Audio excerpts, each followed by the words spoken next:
23 ans, je suis kiné. Moi je m'appelle Anton Roll, j'ai 28 ans, je suis aspirant guide de montagne et on est parti il n'y a pas longtemps avec deux autres copains, Jérémy Finot qui est secouriste en montagne et Mathieu Rideau qui est médecin. Du coup on est parti de mi-mars à mi-avril 2018 dans le massif des Revelations en Alaska. Donc c'est un massif qui est situé tout à l'ouest de l'Alaska Range.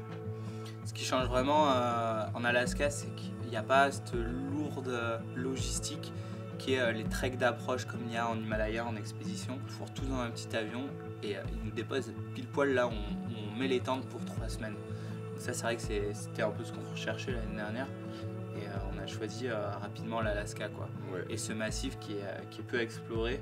Déjà l'objectif principal qui était le Golgotha, on l'a vite mis de côté. Parce que la face, forcément, elle ressemble à ce qu'on avait vu. Ouais. Mais au final, c'était l'accès. Il y avait un gros sérac qui était un peu sur le côté de la face. Ouais, qu'on n'avait pas vu. Hein. Qu'on n'avait pas vu sur les photos. Et en fait, ça posait problème à l'accès, puisque au début, on était au pied. On s'est dit, il n'y a pas trop de traces d'impact au pied, ça doit aller. Et je pense, 1 minute après qu'on ait dit ça, le sérac il est tombé. Heureusement, on avait un second objectif qui était vraiment classe, un sommet vierge avec une face ouest qui était rayée en fait par un couloir. C'était des grands boucliers de granit. La goulotte, elle faisait 1000 mètres. 1000 mètres et elle sortait sur l'arête. Donc la goulotte, c'est vraiment cette faille là dans la face. C'était hyper encaissé. Il y a des endroits, ça devait faire, je sais pas, au plus étroit, ça devait faire 3 mètres de large, peut-être 4 mètres de large. Et des parois sur les côtés qui faisaient 60-70 mètres de granit. Ouais.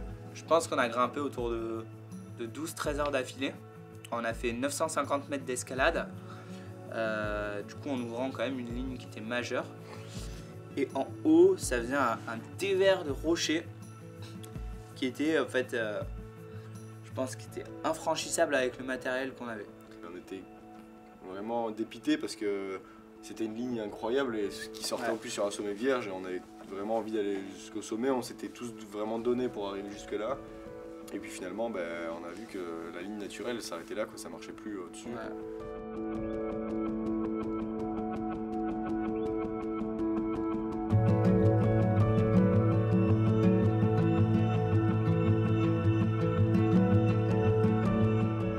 Le lendemain éclaté et quand on est fatigué je pense qu'on fait un peu moins attention au corps et Mathieu il a eu une pression en fait sur l'extérieur du pied vers le petit doigt de pied, une pression de la chaussure de ski.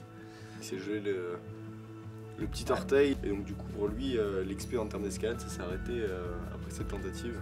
Il y a quelques moments quand même qui sont assez durs, faut dire pendant l'expé, qui sont vraiment difficiles psychologiquement.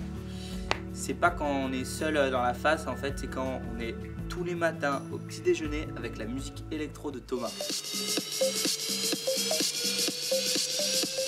Là, globalement, ça met tes nerfs à rude épreuve. Voilà. Non mais globalement c'est quand même bien passé tous les 4 et c'était cool d'avoir... Justement on s'est bien marré parce qu'il y a quand même des moments où c'est quand même pas très drôle quand on a un trou qui neige dehors, qu'il y a du vent, il n'y a rien à faire. Il y a eu du coup cette journée où il a fait beau, on a pu se reposer et profiter un peu du beau temps sans grimper. On a fait du ski et en fait on a trouvé dans nos vêtements des tutus roses. On savait pas d'où ça sortait.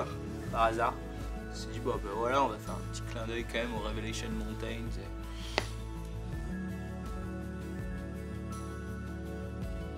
Mais c'était cool, il y avait de la bonne neige et on a pu faire quand même des jolis trucs. Et on a fait un sommet à ski qui avait été fait qu'une fois en alpinisme classique. Du coup là on l'avait fait à ski donc c'était cool. Et ça nous a permis de repérer une belle face nord là d'un sommet qui est pareil, qui avait été gravé qu'une seule fois. Mais par contre la face était vierge. Et une ligne logique, un ray, vraiment un couloir qui rayait la face. Et on est sorti au sommet du Séraph.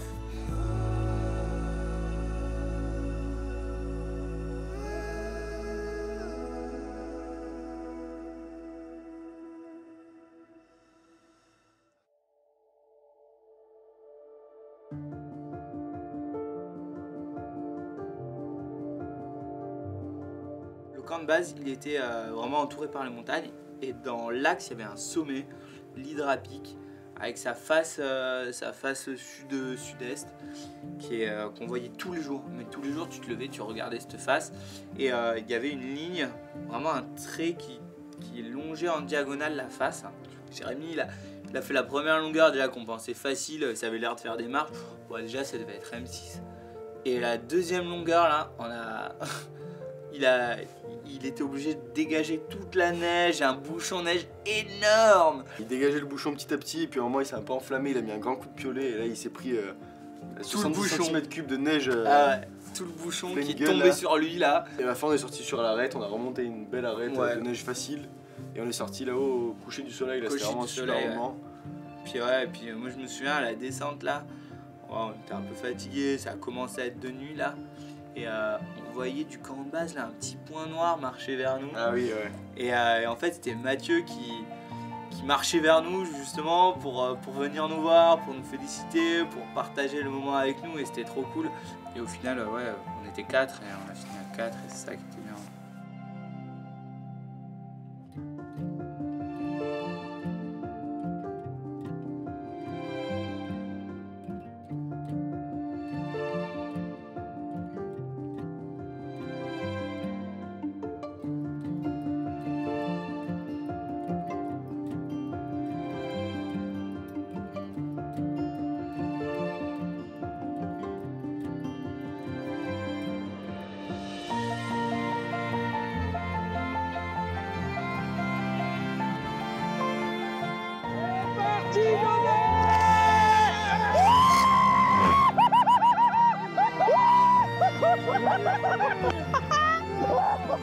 Oh,